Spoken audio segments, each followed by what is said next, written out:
To come in and join. So what we're gonna, another friendly face. Oh man, this is good. And two friends that said they were gonna leave in the back. Yeah. All right, so the topic, what was that? So that's where we're gonna go today, talking about micro-indignities. But I wanted to open us up and just ask you, if in your social media world, how many of you are on Facebook or Twitter or Instagram? How many of you find yourself polarized, having to choose a side, racist or not, white or black, wrong or right, or even looking at some of your friends and going, I'm going to drop her as a connection. I had no idea she thought that. No idea he was that militant. Because that's the world we're living in, where we're having to choose a side, right? But today I want you to walk away with a few skills to know how to have a conversation in that space that takes the emotions out of it and helps us further the journey to get to a place where we can have conversations that have impact. In Latin, the word conversation means changing together. Changing together. And I believe we can change our world through conversation. So I'd like to share some tips with you today for two reasons. The first is this. Every time I speak to anybody at this campus and otherwise, I'm talking to leaders. So all of you are leaders.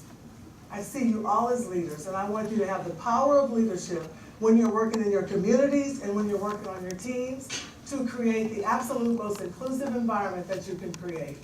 And the second thing is, I want you to have these conversations in our world so that we can make it a better place. Does that work for you today? Yeah. And don't go to sleep on me. All right, high-level objectives. We're going to, at a minimum, learn the definitions of micro-inequities and aggression. I've called them indignities for the purpose of today.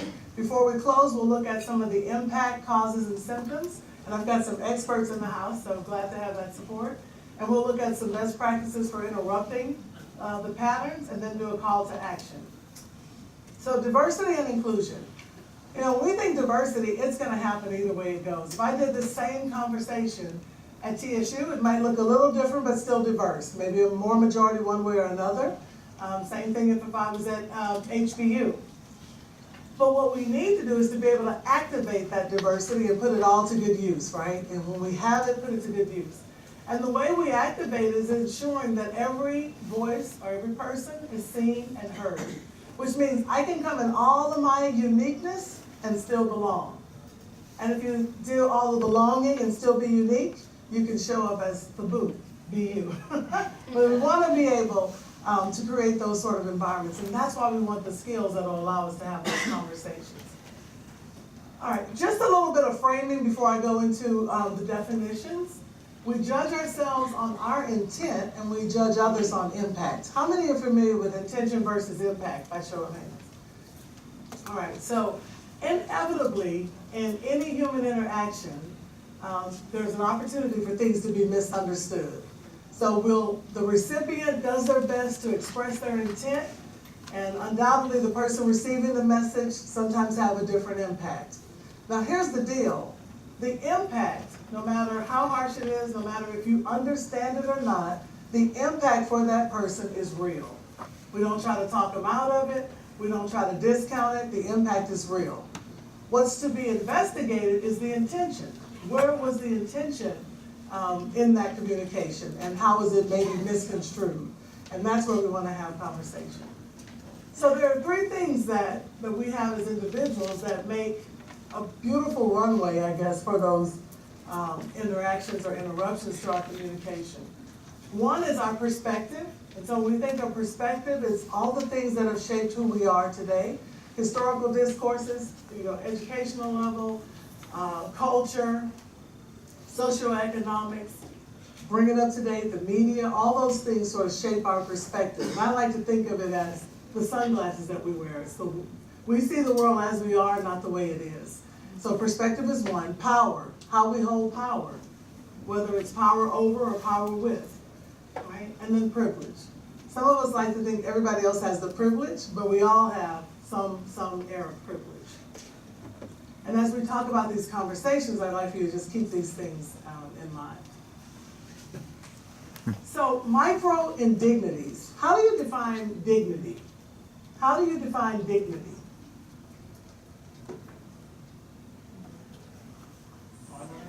Honor, self-respect. I like that. What else?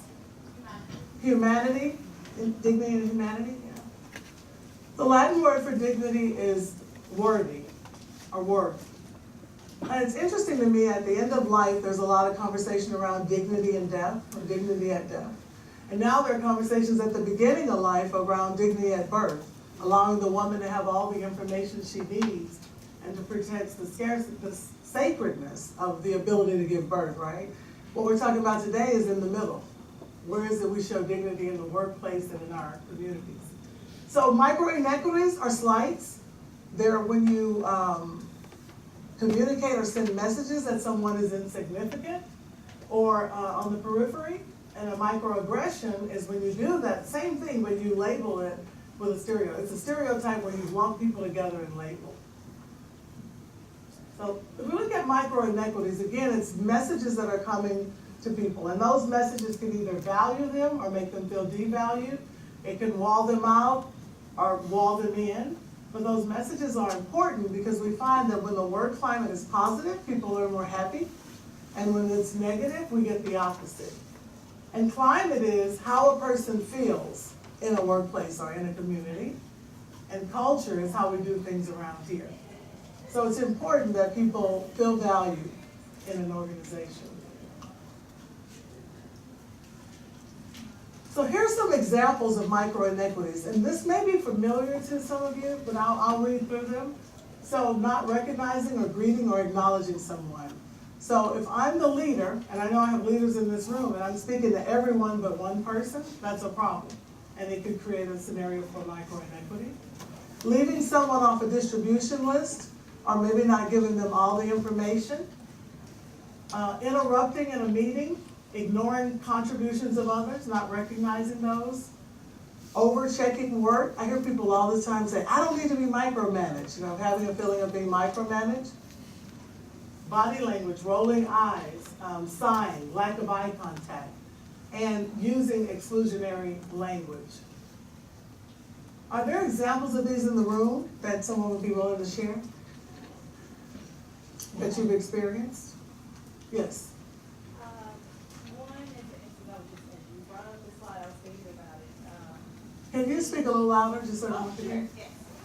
So one is an example of a meeting, or maybe, but one in particular at work, with the president of my organization and my then supervisor, who is a man, president is also a man, and a coworker who is now my supervisor, who's a woman. And during the meeting, it was something that me and the other woman knew the most about. It was directly related to our work. Yet whenever the president asked a question, we would directly her and speak to our supervisor, who was a male. And I noticed it, but thought, maybe it was just me. But we walked out, we both were like, did you notice that? Did you notice that? Yeah. It's real. How many of you were in the panel just now, the panel discussion? There was a lot of deference to the male. Paul Kevin's on the panel. When some of these things we do just naturally, we don't even think about it. That's the deal with micro-inequities. It's sort of like gnats, right? You see one, it doesn't bother you so much, and before you know it, there's a swarm of gnats. It's just too much.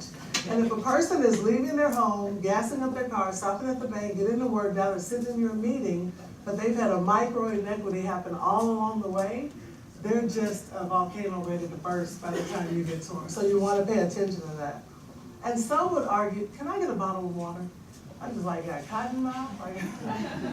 So, some would argue that it's one little small thing, what's the big deal?